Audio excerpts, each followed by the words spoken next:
परमहंस सद्गुरू स्वामी मकरंदनाथ महाराज यांचं प्रवचन 28 जून।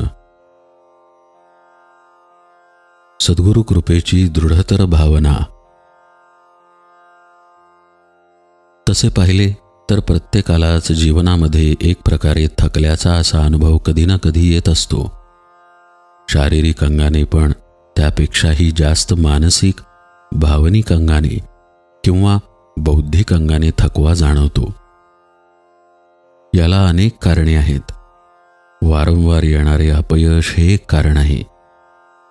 आपल्याला न पेलवेल एवढी जबाबदारी देखील थकल्याची भावना निर्माण करते।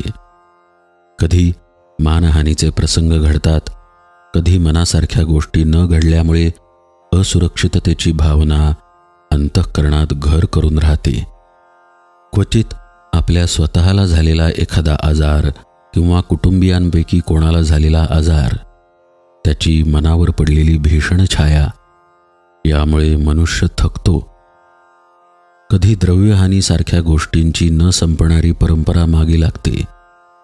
अशा रीतीने भावनिक अंगाने, मनाने, बुद्धीने थकल्याच्या भावनेचा परिणाम होऊन भवितव्याची चिंता ग्रासायला सुरुवात होते।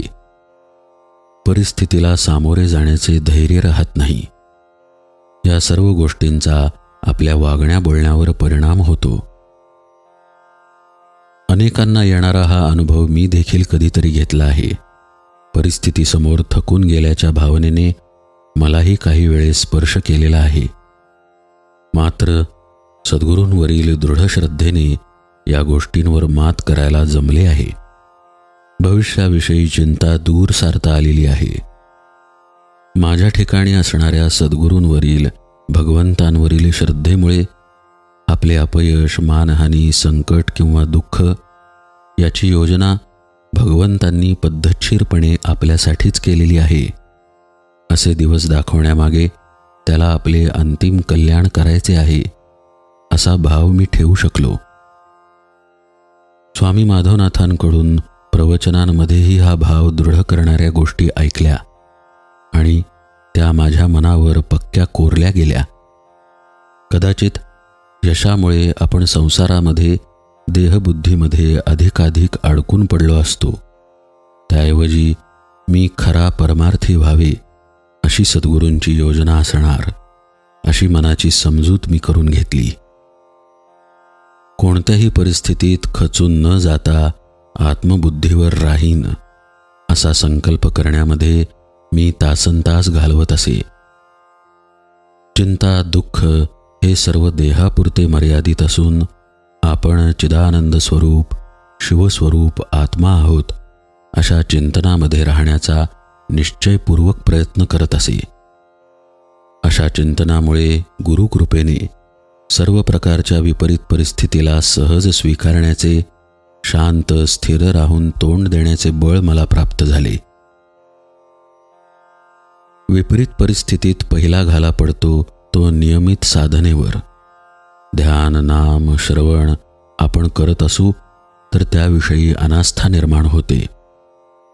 येथे सावध राहून नियमित साधना सांभाळली पाहिजे। सद्गुरूंवर पूर्ण श्रद्धा ठेवून दृढतेने उपासना चालू ठेवावी। त्यामुळे कोणत्याही परिस्थितीत आपण शांत, स्थिर राहू शकतो।